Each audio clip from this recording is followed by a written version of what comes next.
Before the Bravos is live and back on the road as we bring this to you from McKeon Park in Hyannis. It's the second to last game in the Bourne Braves regular season. Hello, everybody. Calvin Cristoforo, Nick Galley with you from McKeon Park. And, Nick, you called it the biggest game of the year last season, and the Braves didn't let you down. They did not let me down, and they actually exceeded my expectations. I was looking for a win last night. I got it felt like 13 wins, technically. I mean, 13-1 ball game, and the Braves were outstanding. Offensively and defensively, that's a game that they really needed to play well on both sides of the ball, and they did just that. Absolutely. They did a 13-1 trouncing of their rival Katuitt Kettleers, a squad that they're going to see in the postseason. The Kettleers, even with the loss last night, did clinch a spot as the number 2 seed in the West Division, so they'll be coming to Bourne Park on Friday night, a series that just every way you square it up, it's going to be a load of fun. Oh, my goodness. I mean, this is going to be just an absolute heavyweight battle. Yeah. I think I made a comparison not too long ago. I think I said, Mayweather and someone. Muhammad Ali and Mike Tyson. There were two boxers there. I forget which ones I picked. No one knows the sport of boxing like Nick Galley does. Those are the three boxers I know right there. I know McGregor had one fight. Manny Pacquiao. Yeah. Look at me. I'm like in the Hall of Fame. You're so good. I think you mentioned Mike Tyson. I did. Yeah. Why am I even covering baseball? Vander Holyfield. Yes. There's one other. Hagler. Marvin Hagler. It's a Marvin lot Hagler. more than one other. Marvin Hagler. Where does Jake Paul in your list? Dude, Jake Paul's not a boxer. Come on.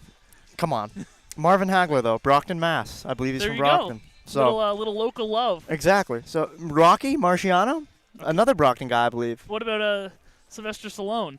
That's an actor. Calvin. Okay. There was an actual Rocky from Brockton, I believe. Okay. Marciano. I'm saying, look it up. Well, this is great boxing talk, and I love it. I admit it. We got to move on, though. We got to get to the baseball. I do love talking boxing with you, Nick Galley. But let's just talk about the game at hand. The Bourne Braves in Hyannis, the second to last game of the season. I don't want to call this a tune-up game, but it's really hard to look at it in Calvin, any different direction. This is the most important game. Okay, calm down.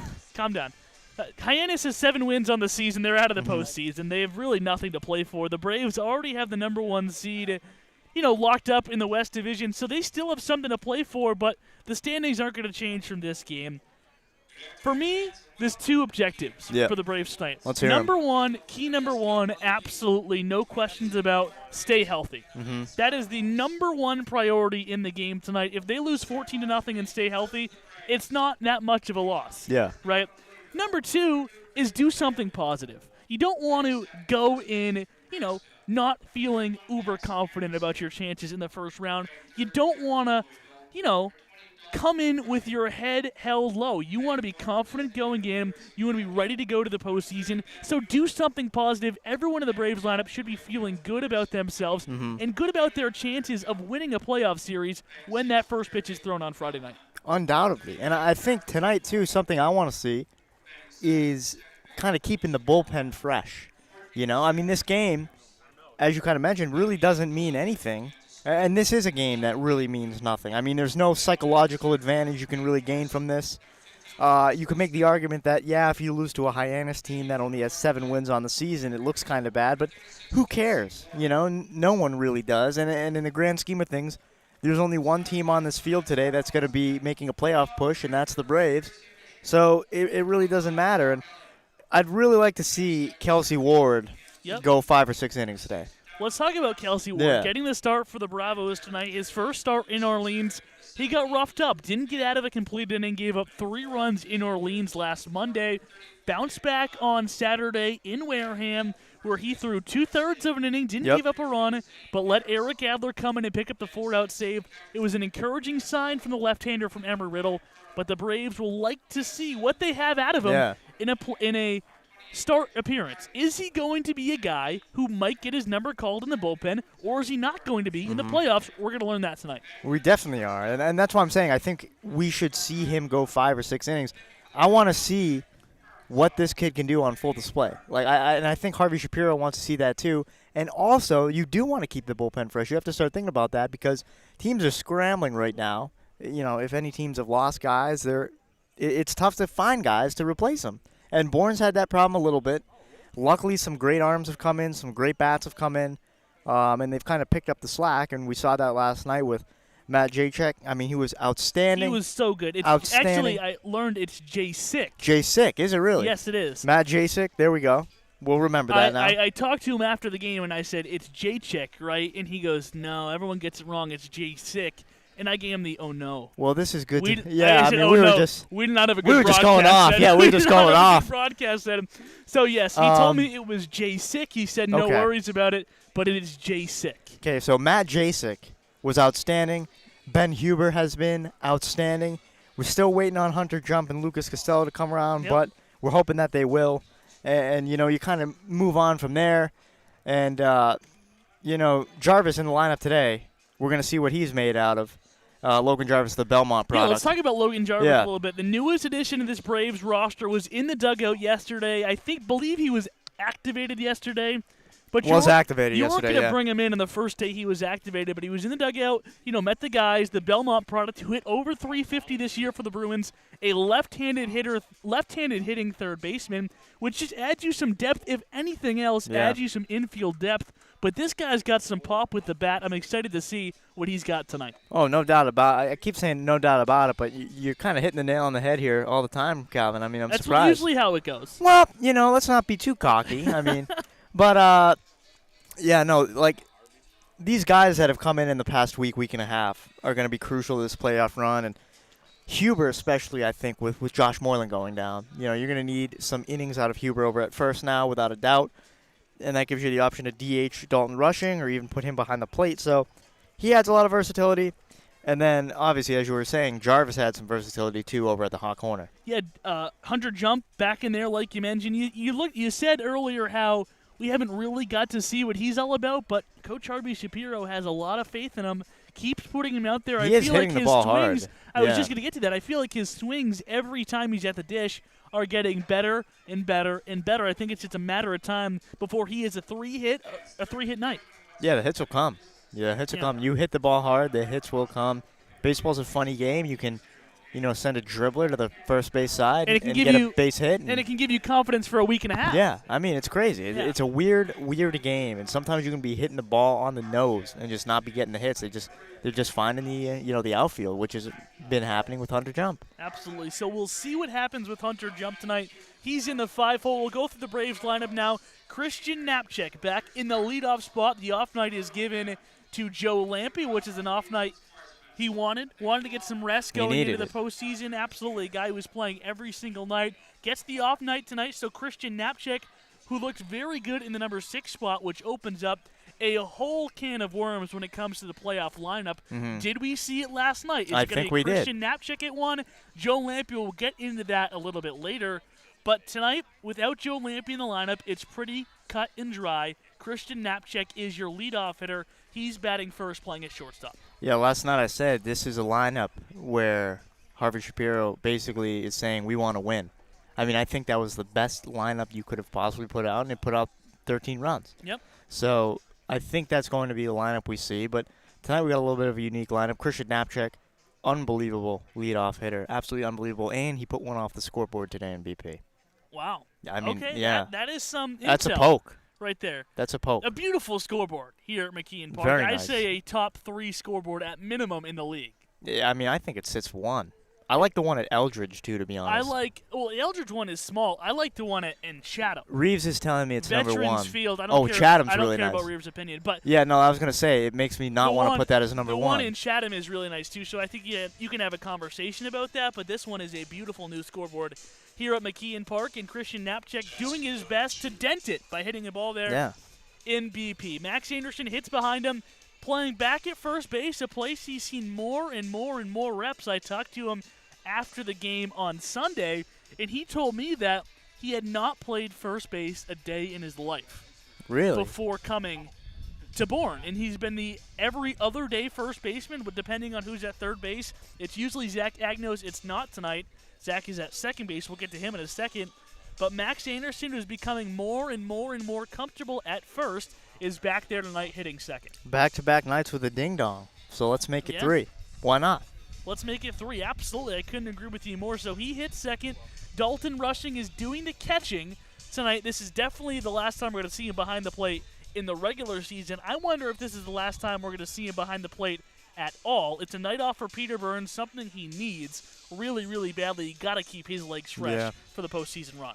Yeah, Burns was telling me he was feeling pretty sore today, and understandably so. That was a long game last night, and obviously he's been the guy who's been behind the dish for the majority of the season, so that takes a toll on you, especially considering you just play your college season at BC where you're behind the dish for the majority of that, and you come out here and you're behind the dish for the majority of the summer. So he has had a long, long year, and any day off that Peter Burns can get is much needed and much deserved, too. Absolutely. He's been a dirt dog behind the dish all season long, gets the night off, so he should be good to go for the postseason. Ben Huber, who has 2 multi-hit games and just 3 starts for the Bravos this season, has been here 4 days, has been in the lineup for 4 days. He's doing the cleanup duties once again, playing DH tonight. Batting .385. I mean, he's 5 for 13 through his first 3 games. As you mentioned, a couple of multi-hit performances.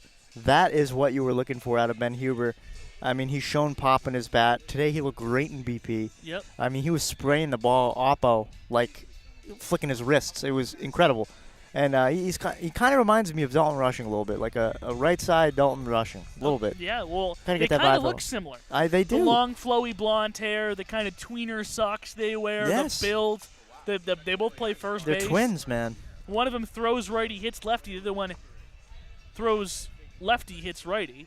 The backwards. Yes. It's weird. It's an interesting concept. It's like a creepy. mirror image. It is. Yeah, it's like a mirror image. It honestly is. So that's interesting. Ben Huber, Dalton Rushing, the Bash brothers, as we can call them. All right, I like that. The Bash twins. I like that. They hit 3-4 in the lineup tonight. Hunter Jump hits behind him. He's in right field in the number 5 spot in the lineup.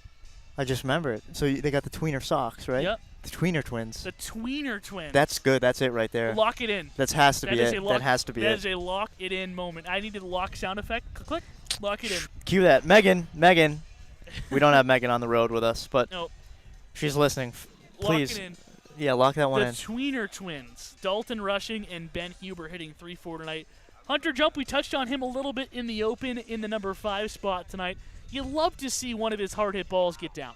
I smell a Hunter Jump extra base hit tonight. I won't say home run. You were going to. I was gonna. It was on the tip of your tongue. Yeah, but extra base hit. We have this conversation a lot, and to me, there's one easy answer to this question. You think it's a hitter's park or a pitcher's park here at McKeon Park? Hitters. Absolutely. I couldn't agree with you more. Undoubtedly. Yeah, this is a hitter's park. It's the most generic fence I've ever seen in my life. And I think it's a very good batter's eye, right? It's straight green woods. You don't have to deal with anything in center field. 318 to left, 321 to right. It seems like a very shallow 390. Dead center, shallow. But just watching batting practice, like Joe Lampe plucks him out of here no problem during BP. It's nuts. I mean, you see what looks like to be a routine fly ball, and it ends up in the bush. This was the field last time the Braves were here where Colby Thomas was a single shy of the cycle. We're not going to see him tonight in the lineup, but that just shows you what hitters can do at this field. So Hunter Jump looking to get his first knock. No, he had a knock. He had an infield single. Yeah, he did. But his first extra base hit as a Brave tonight, he hits 5th. Logan Jarvis, the new guy on the Braves roster, the third baseman, hits 6 tonight. What do we expect from him? I mean, this is a guy who had a lot of pop at Belmont. And, obviously he hit for a high average there as well. What do they got? I'm hitting 6 tonight. Yep. So, again, we've kind of seen this thing where it's like a second leadoff hitter in the middle of the order. That's the 6th spot. Yeah. So maybe he's going for that, and he definitely has a little bit more pop than Lampe does. Yeah. But again, Joe is playing at ASU compared to Belmont. ASU obviously a little bit stronger competition, in that conference. So it's going to be interesting to see how he fits here, and he's going to have to learn on the fly. 2 regular season games left. The playoffs is right around the corner. It's literally right around the corner. 2 regular season games left, and then you're in playoffs. So, I mean, there's really no time to acclimate. You just got to go. Foot on the gas. What they used to say to me is you got to put him on the horse and let him ride. Yeah. You don't have to teach him how to ride the horse. Just let him. He'll figure it out. He'll figure it out. So we'll see if Logan Jarvis can get right into the Braves lineup and produce right away. He's in the 6th spot tonight. Zach Agnos, they call him Swagnos, hit 7th tonight over at second base where we've seen him more and more. We saw him there when Christian Knapczyk was out. Knapp has since come back, but with Jarvis coming in and playing third base tonight, Zach Agnew stays over at second. He's hitting seventh. He's been at second more than he's been at third, to be honest. So, I guess that's kind of his new home. We'll get to the bottom of the Braves order in just a second as we play the national anthem here at McKeon Park in Hyannis. First pitch between the Bravos and the Harbor Hawks is just around the corner.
Back after the national anthem here on Before the Bravos, taking up to first pitch between the Braves and the Hyannis Harbor Hawks in the second to last game of the Bourne Braves regular season slate. I'll catch you up on where we are in the lineup. Christian Knapczyk leads off at shortstop.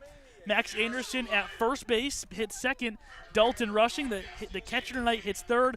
Ben Huber, the DH, hits fourth. Hunter Jump in right field hits fifth. Logan Jarvis at third base, making his Braves debut, hits sixth. Zach Agnow's over at second base, hits seventh. Nick Goodwin is in left field tonight, back in the outfield, hitting eighth. Lucas Costello getting his first start in center field. Still would like some more offensive production out of him. Hits ninth. And Goodwin, too. Those are two guys in the outfield tonight that you want to see more production from, especially heading into playoffs. And we haven't seen much from Goodwin recently, so I feel like he'll put together a couple hits tonight. That's usually what happens, usually how it goes. And Costello, he had that beautiful drag bunt a few games back. I thought that was going to get him going. Hasn't quite yet, but again, he still has a couple more games to kind of hit his groove before playoffs start here. Well, we'll see if either of those two guys can get hot at the bottom of the order, because that would just add another layer of depth in this Braves lineup. That would be all important going into the postseason. So now, I mentioned all important. The all important question: who's your pick to pop for tonight? I'm gonna go Huber again. Really? Yeah. Yeah. Did you go Max Anderson last night? Went Max Anderson last night. So why would you say Huber again?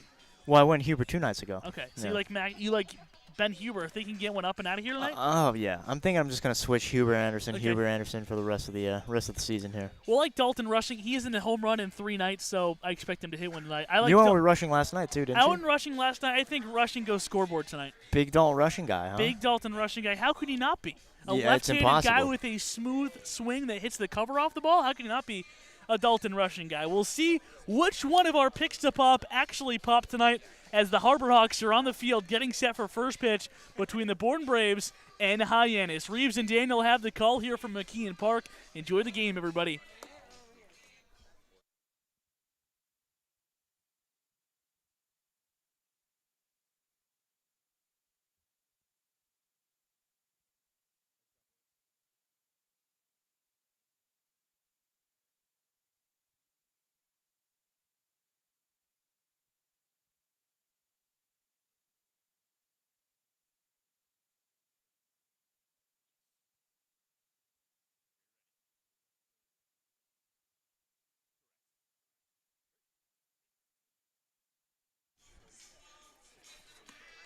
Good evening, folks, and welcome back to McKeon Park for our third visit in Hyannis against the Harbor Hawks. The Bourne Braves 24-8-3. coming off one of the biggest wins of the entire season and somehow looking to top that effort here tonight in our second-to-last regular season game. It should be a good one. We're seeing a couple of new names in the lineup. Harvey Shapiro moving more towards the playoffs, trying to get his guys some rest. A rain possibility in the forecast tomorrow, so this could potentially be our last regular season game here in Hyannis. We're set to be at Gov Fuller tomorrow, pending weather, but it should be a good one, coming off quite a performance. To my right is Reeves Jackson. Reeves, it's a pleasure to be here for the third time at McKeon Park, an overcast day, but the Braves looking to do it again and get win number 25 here today. Yeah, and looking to obviously perfect the clean sweep over the Hyannis Harbor Hawks here with a 5-0 record to finish it out. 4-0 so far. One of the games was rained out, but as you mentioned, this is definitely, we could call a tune-up for the Braves. Last two games, maybe even not tomorrow, with rain in the forecast heading into the postseason against an Arkansas right-hander, Mark Adamayak. Adamayak from the windup with Christian Knapczyk at the top of the order. First pitch misses outside. It's 1-0. And you talk about some of the tune-ups, a lot of new guys in the Braves order today. 4 of those guys, in fact, as we run down through the order. You got Ben Huber, Hunter Jump, Logan Jarvis. He's a new face that we'll introduce you in his first game, and obviously Lucas Costello. Adamayak's second pitch taken foul. It might be playable down the left field line. Caught by the third baseman, man, for out number 1. Pop fly in foul territory by Christian Knapczyk. Back at the 1 spot. He was at the 6th spot yesterday. Joe Lampe taking over the top of the order in our win against Cotuit. Max Anderson, the designated hitter, and the righty from Nebraska steps in. In the last 2 games, he has 2 home runs. He's feeling it going into postseason play. Yeah, he really is. He has tormented those homers as well, especially a few nights ago. Even though one last night was a long homer that just got over the fence but had such a high trajectory as Adamayak misses with a breaking ball in the dirt. Anderson, the DH tonight, so getting a break from the field. Braves line up the rest of this way. Rushing, batting third, the catcher. 4th, Huber at first. 5th, Jump in right. 6th, Jarvis at third. 7th, Agnos at second. 8th, Goodwin in left. And 9th, Costello in center. 1-0 high fastball from Adamayak. Swing and a miss on a high fastball. 1-1, 1 out in the top of the first against the Hyannis Harbor Hawks at the bottom of the West Division, sitting at 7-28 on the season. Max Anderson digs in on a 1-1 count to Adamayak. This one taken high and deep to right. Underneath it is Elliott. That's going to be a fly out to right for Max Anderson. It was sprayed right, but just underneath Elliott, who leads this team in the batter's box in average from Michigan. He's a guy in our 3-game series, 2 of which were here at McKeon Park, where he really exploded in that game with now Dalton Rushing, the lefty, digging in. Yeah, not just the team's leading hitter, but 5th in the league at a 322 clip. Excited to see Clark Elliott again. Love watching him play out of Michigan. First pitch right down the pipe. Looking is Dalton Rushing. Rushing batting .304, 24 RBIs and 6 home runs. One of the many reasons he's at the 3 spot. Hit hard down the right field line. That's fair. Coming around first, heading for second. Dalton Rushing as Elliott picks it up by the fence in right field. Safely on top of second. Dalton Rushing with a 2-out double. How about Dalton Rushing recently? And just over the course of his past 6 games, on absolute fire at the plate for the Bravos. Came into today's game hitting .304. Rushing had a 2-hit game yesterday against Cotuit, and then had a hit in each of his previous 5 games. He was held hitless on August 1st against the Gatemen. That was in the 10-3 loss, in which really none of the Braves' bats were working outside of the Max Anderson 3-run homer. So good to see Dalton continue his hot hitting. He went through a bit of a slump. He was 0 for 13 and broke out of that with the home run at Orleans. That was a little over a week ago on Monday. Good to have Dalton Rushing rolling into the postseason. Again, 2-out magic for the Bourne Braves. They have a man in scoring position, Dalton Rushing, with Ben Huber. You talk about hot hitting. Huber 5 for 13 in his start with the Bourne Braves. And a good start in the Cape League. He takes a pitch in the inner half for strike 1 from Adamayak. A little late call, but good pitch there from Adamayak, who will now have to work out of the stretch with the Rushing over at second. It's going to be a really good game for the Braves to get to see a lot of these new faces in the lineup together and kind of get them some more ABs before the postseason starts.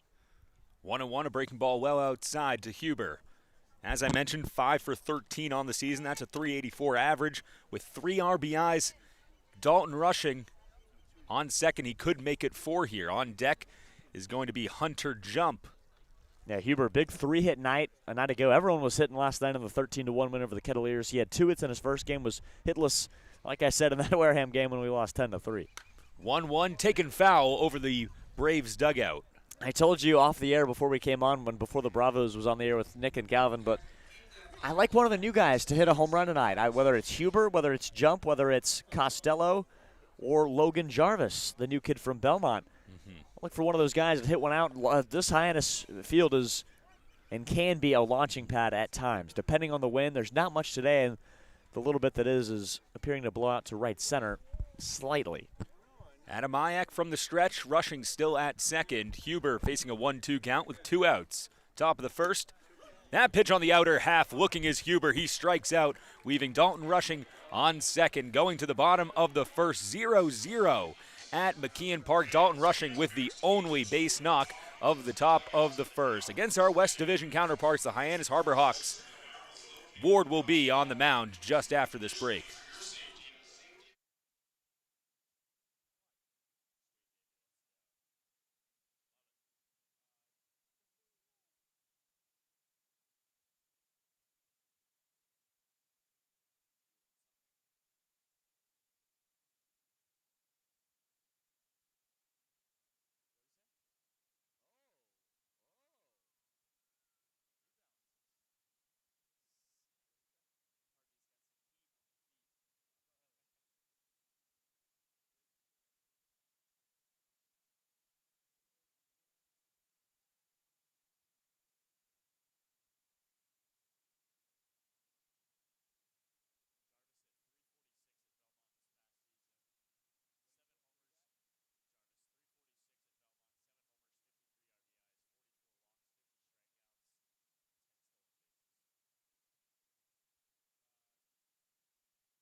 Kelsey Ward from Embry-Riddle University in his 3rd appearance for the Bourne Braves, all of which have fallen under 1 inning.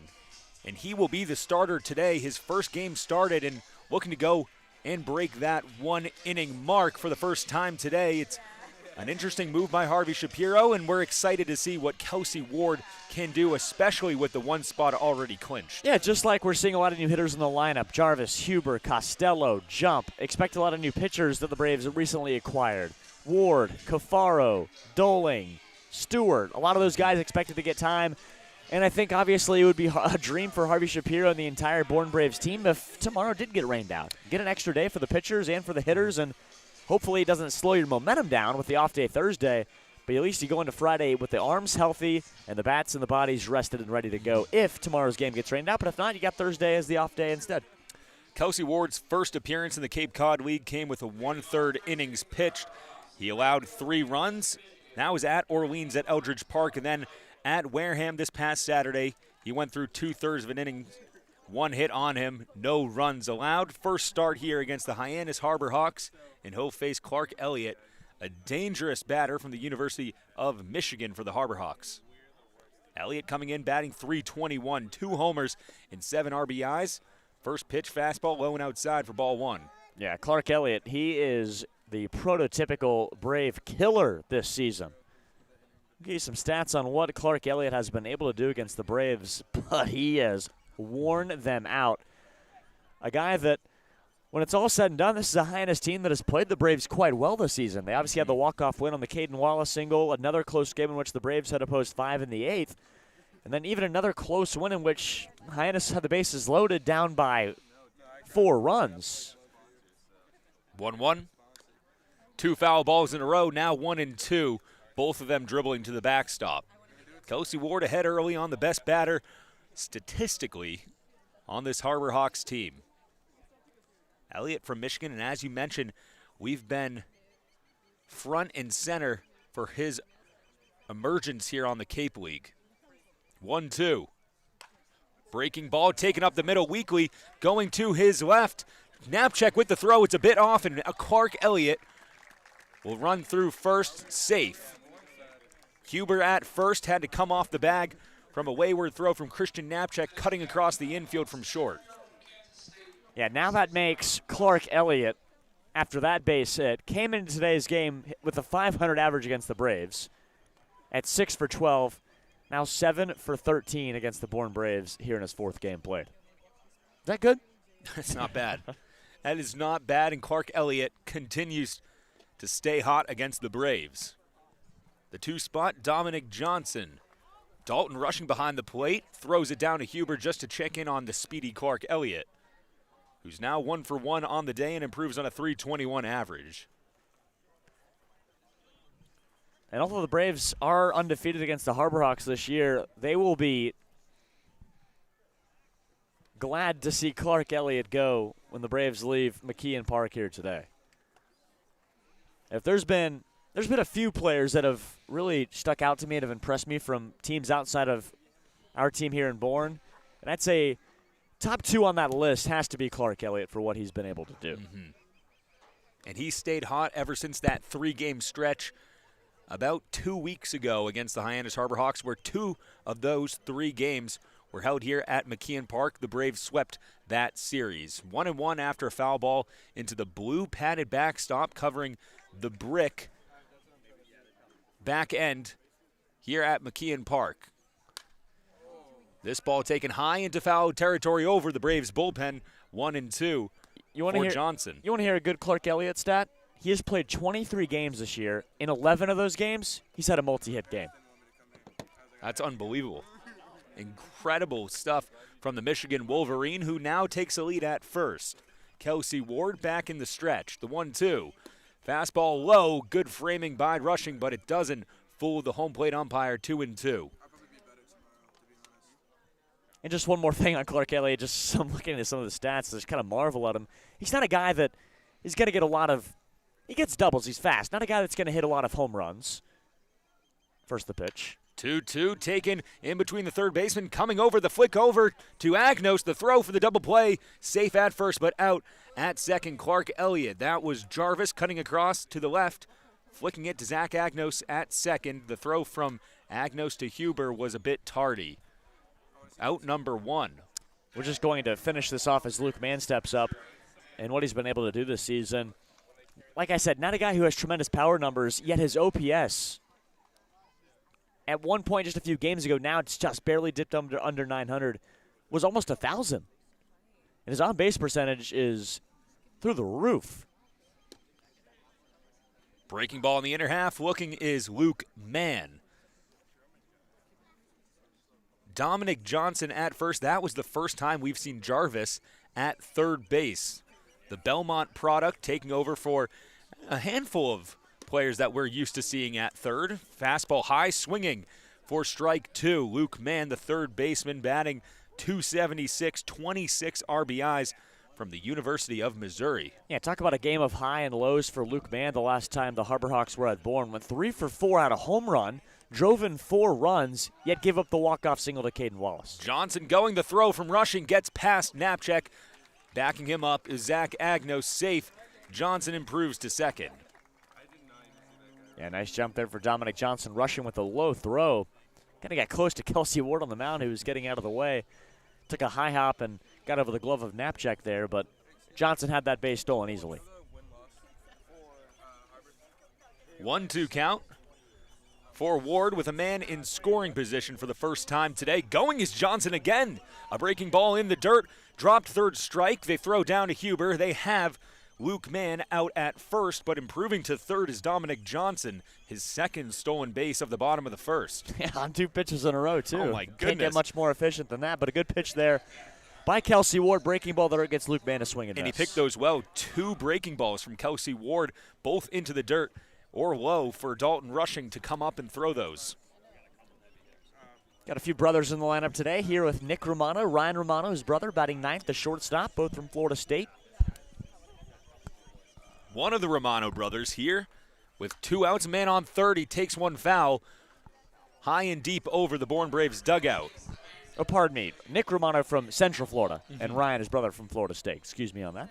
This is the designated hitter. Yes. So Nick Romano, one of the Romano brothers in this lineup. Ryan Romano at short defensively for the Harbor Hawks. He's batting .289.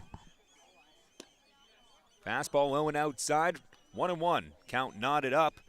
Johnson has made it on 2 stolen bases all the way to third. A base knock would send him home. The lights coming on here on this overcast day in Hyannis. 1-1. Another breaking ball in the dirt. 2-1. I feel like we're almost in San Francisco right now. The seagulls flying around and chirping all over the field. It's humid yet cool in some way, right on the water. I'd say it's a warm 72. Yet you have the breeze coming in that makes it cool at times. Well, you can tell we're right on the pier. You have these seagulls squawking all around, making the most noise here at McKeon Park. The 2-1 from Ward. Fastball inside by the feet of Nick Romano, 3-1. 2 outs, bottom of the first with a 0-0 score. And the Harbor Hawks are threatening with Johnson on third. Yeah, big crowd tonight here for the last home game for the Harbor Hawks, their regular season home finale. 3-1. This one taken high and deep to center field. Going back is Costello. That's going to be a 2-run shot to the deepest part of McKeon Park. Nick Romano, 2 out, 2-run shot. It's 2-0. The Harbor Hawks have taken the lead first. And look, this is a Hyannis Harbor Hawks team that's been putting up numbers offensively lately. You go back to just a few short games ago, they put up 7 in the loss to Hyannis. They put up 12 runs in the win against Orleans. They put up 16 runs in the loss to Harwich. So they're putting up a lot of runs lately. They just haven't been able to have games go their way. So this is an offense that has really woken up over the course of the final 2 weeks of the season. Breaking ball low and outside. The 5-spot Zane Harris, that was quite a shot in Reeves. We talked about it before the game. We said, I would not be surprised to see a couple of home runs today. Nick Romano has given us the first. Kelsey Ward comes back with a breaking ball, swing and a miss from Zane Harris, the first baseman. That was a shot. Nothing Costello could do in center field. He had to go back to the wall, and it was well in the trees, almost into Hyannis Center. 1-1. Another breaking ball fouled, 1-2. Yeah, we talked about obviously needing some of these new Braves pitchers that are going to try to step up and take on a prominent role maybe in the postseason. You're going to need to have depth and use and extend guys in the postseason. Obviously last night, Matt Jacek, not Jacek. Calvin asked him after the game, it's Jacek, but we were told by Ed Marco, the pitching coach, it was Jacek, so it wasn't our fault completely. Oh, Ed, we God. love you. But it was our apologies for last night. But yes, Matt Jacek, who was incredible last night as a breaking ball misses away, now 2-2. But Jacek, how about the job that he did last night? Really stepped in and established that I'm here to play in the postseason. 2-2 for Ward. Broken bat going over to the third baseman, Jarvis. A weak ground ball gunned over to Huber for out number 3. And that was quite an explosion off the bat. Multiple different pieces for the 5-spot hitter, Zane Harris. But the Harbor Hawks score 2 off a 2-run shot from Nick Romano, sending in Dominic Johnson off 2 stolen bases. Kelsey Ward allows 2, but the Braves will be batting in the top of the second. 2-0 from McKeon Park.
Back in the top of the second after a 2-run shot from Romano in the 4th spot. The Braves are facing a 2-run deficit early. Their second opportunity to take to the batter's box. You're going to see the 5, 6, 7, and potentially 8 spot hitters.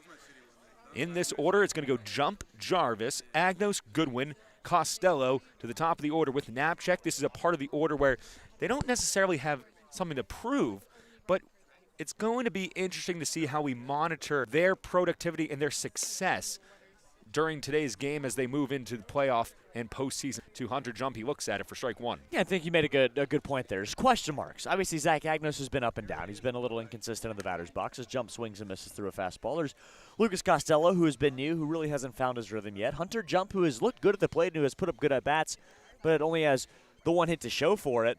And then obviously Nick Goodwin, who is kind of like the rest of these bottom half of the order, up and down, swings through the season. 0-2 taken high to left center. Going back is Hardigan and Johnson. Hardigan sticks out his arm for out number 1, a fly out to left center. Yeah, good piece of hitting there by Jump. Like I said, he's been putting up good at-bats and has been hitting the ball well. And here's a guy I'm very interested to see. It's the Belmont third baseman here today. It's Logan Jarvis. Well, Logan Jarvis from Belmont, you saw him a couple of times defensively. In his first start for the Braves at third base, he made 2 of the 3 outs, the last one ending the bottom of the first. And how about these numbers for Logan Jarvis in the Ohio Valley Conference? We'll get you those after hear the first pitch from Adamayak. Adamayak already with 1 out, misses inside to Jarvis. This is his first at-bat in the Cape League. Yeah, his numbers at Belmont this past year in 2021 in the Ohio Valley Conference, 346 average, blasted 7 homers, drove in 53, had 44 walks, only struck out 50 times, and a lot of at-bats, 179, stole 10 bags on the year, hit 5 triples, had 9 doubles, 62 base knocks, and 38 runs scored. Productive year for the Belmont Bruins. Not bad. Not bad numbers for a batter. 2-0 and swings on a breaking ball on the inner half. Yeah, Jarvis, a left-handed hitting batsman as well, wearing number 39 for the Bourne Braves. Nick, whose number did he take over? Anybody's? Nick said not sure. We'll try to figure it out. 2-1. Low and inside. Now 3-1. Jarvis looking at a hitter's count with Zach Agnos on deck. Nick Goodwin in the hole. Behind him, Lucas Costello. Again, a part of the lineup who could potentially be trending up, moving towards playoff time. This is what these last 2 games are for. Preparation for the Cotuit Kettleers. 3-1. Hard hit line drive, just foul to the right of the first base bag. Yeah, that thing almost knocked right off the pillow, didn't it? Just to the right of it. But I think you take a look at the progression at Belmont for Jarvis, who's going to be a senior with the Bruins next season. 6'3", 230-pounder. His first 2 years a little shakier, but that's what you would expect. A 250 average his freshman year, 170, his sophomore year. But in that COVID-shortened season in 2020, 371 was 23 for 62 before the season got canned. Full count to Jarvis. Swing and a miss. Strike 3. Adamayak battles back. And Jarvis's first at-bat in the Cape results in a swinging strikeout. 2 outs in the top of the second. Zach Agnos looking to dig in here and produce some more 2-out magic for the Bourne Braves, who are now 24-8-3 after beating Cotuit by a score of 13-1 at Doran Park. We're going to be facing them again at Doran Park in the first game of the best-of-3 matchup, the first round of the West Division. A breaking ball in the inner half. Strike 1. Looking is Agnos. Yeah, and the schedule officially came out for that series today. First game at Doran Park, Friday night, 6 p.m. Game 2 at Cotuit Lowell Park, Saturday at 4 p.m. And Game 3, if necessary, back at Doran at 6. 0-1, well ahead of it. Agnos swings at a breaking ball that drops low and outside. 0-2, and we're expecting a fun one this weekend. It's going to be a Cotuit Kettleers team who we ended their 5-game win streak yesterday. The 0-2 fastball well low, skipping across the dirt for ball 1. Well, we know Doran Park's going to be packed, but it's not often that you get the, I guess, the blessing to play at probably the most crowded CCBL playoff stadium in history. 17 championships for Cotuit. They're going for 18 this year. That place is going to be popping on Saturday. 1-2, another breaking ball from Adamayak, swing and a miss from Agnos. That is 1-2-3 for Adamayak and the Harbor Hawks defense. The last 2 outs coming by strikeouts from the Arkansas Razorback on the mound. To the bottom of the second we go. The Harbor Hawks are on top of your Bourne Braves 2-0.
Bottom of the second, where the Harbor Hawks have taken a 2-0 lead after a Romano 2-run shot to the deepest part of McKeon Park, dead center.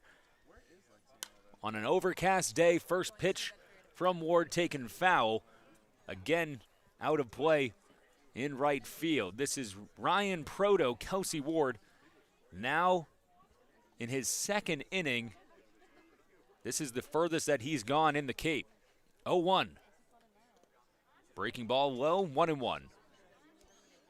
Yeah, Kelsey Ward's fastball is going to be roughly 85 to 87. Can get it up to 88. That's what Michael Sansone has. Well, you're wondering, I guess, why hasn't Ward been more effective with that then? Well, Sansone's just excellent at changing his speeds. Swing and a miss for strike 2, Ryan Proto. But Kelsey Ward, from what we've seen, has a good breaking ball, and we'll look to limit the damage on his stat line today after the 2-run homer by Nick Romano in the first inning. The 1-2. Swing and a miss. Strikes out the first batter he sees in the second inning. Ryan Proto goes down swinging. A good outing there for Kelsey Ward. Really just sticking with the fastball, catching Proto high as he cut on one. 1 out in the bottom of the second, 2-0. A look around the Cape, the Cotuit Kettleers, who we will be facing on Friday, up 7-5 on the YD Red Sox. First pitch to Mitchell Hartigan. Strike on the outer and lower half. Yeah, curious. I'm going to go to that game real quick. I'm going to see who's playing well for the Kettleers today compared to what happened last night. 0-1. 1-1 fastball. Scooped and covered in the dirt by Dalton Rushing. 1-1. 1 out in the bottom of the second. From the stretch, breaking ball missing inside. Now 2-1, and although this game doesn't necessarily have any implications for postseason play, it's important for the Bourne Braves to create some momentum and create a strategy for the postseason. Breaking ball missing outside. Now, that one actually called late a strike. Oh, wow. A good pitch then by Kelsey Ward. That one was as far outside as you can hit. 2-2. Swing and a miss. Second strikeout of this bottom of the second. Mitchell Hartigan goes down swinging just like Ryan Proto before him. No, absolutely. You obviously want to be going into the postseason with momentum, and you'd love to take these 2 games, but you also need to get players some rest. Obviously, Calvin and Nick talks about it. Nick, I know you mentioned, obviously, who's sitting to my right, that Peter Burns was a little sore from today and gets the day off. So great for Peter, who Don't know if we would expect to see Peter catching tomorrow, even with the off day Thursday. I don't know if it would be Garcia tomorrow. You see Rushing here today. Just some interesting decisions and scenarios that we could see over the next day or two. Trent Taylor swings through a fastball and misses for an 0-1 count. 2 outs in the bottom of the second. Ward goes into the second inning for the first time this season and looks comfortable as ever. Yeah, he's looking fantastic ever since that 2-run homer. Look at that pitch. 0-1 check swing on a breaking ball. That's going to be a strike. How about the movement on that breaking ball from Kelsey Ward, who looks like he just took a little bit of the velocity off in his pitch against Romano. It looked like it was sitting 85 with no movement, and Romano jumped all over it and sent it into the overcast sky for a 2-run bomb. The 0-2 taken into right center shallow. Going back is the second baseman Agnos for a pop fly, out number 3. 1 runs from his bottom of the first with a 1-2-3 inning in the bottom of the second. The Embry-Riddle pitcher responding well. 2-0, the Harbor Hawks still have the lead at McKeon Park.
The 8, 9, and 1 spot hitters due up for the Braves in their third opportunity in the batter's box.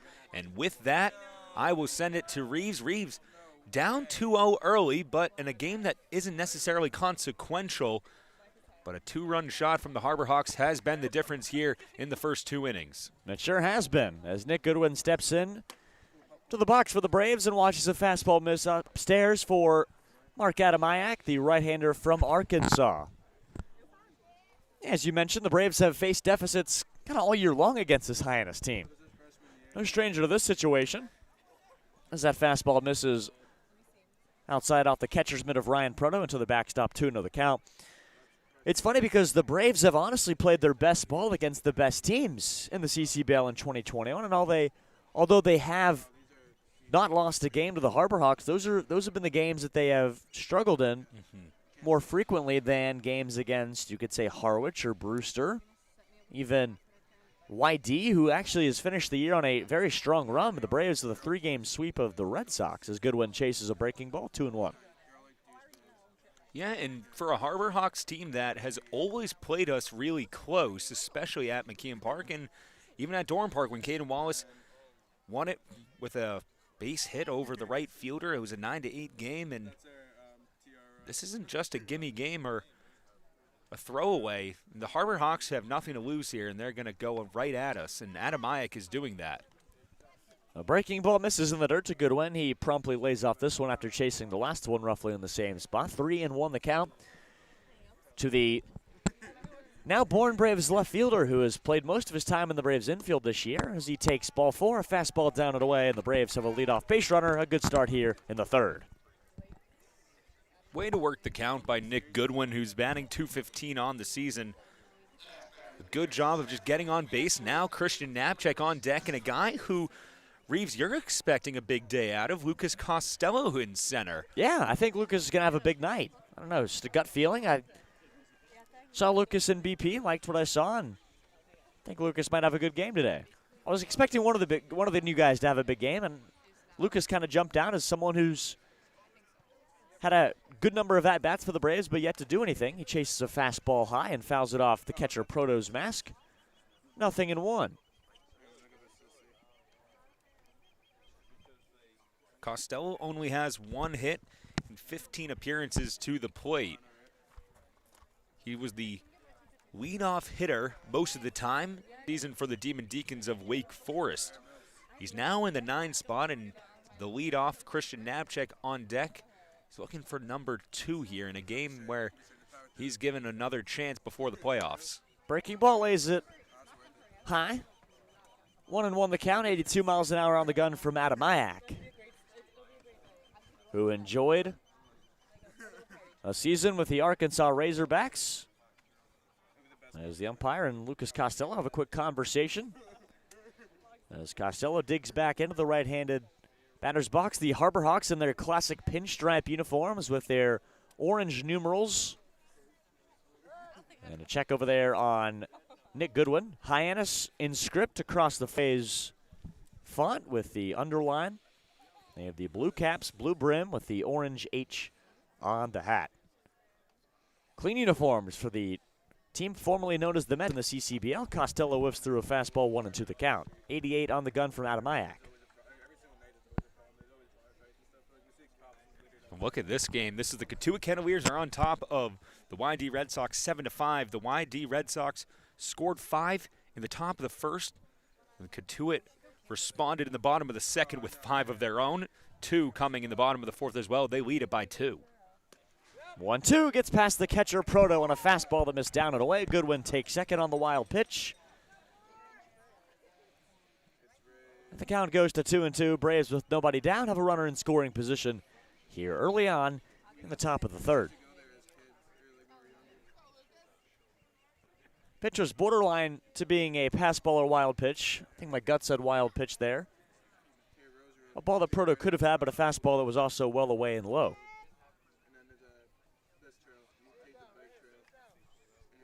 Count here at 2-2.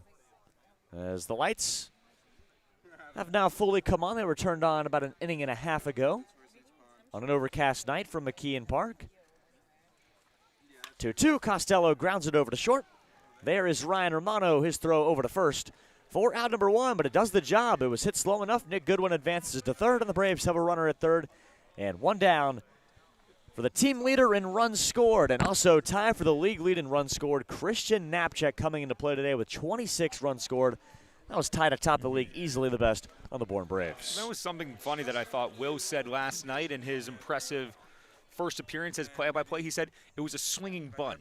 Yes. Where he moved a man over from second to third. Costello grounding out to short, but 3. He popped out. Now is the one out of play in foul territory, I should say. He faces a 0-1 count.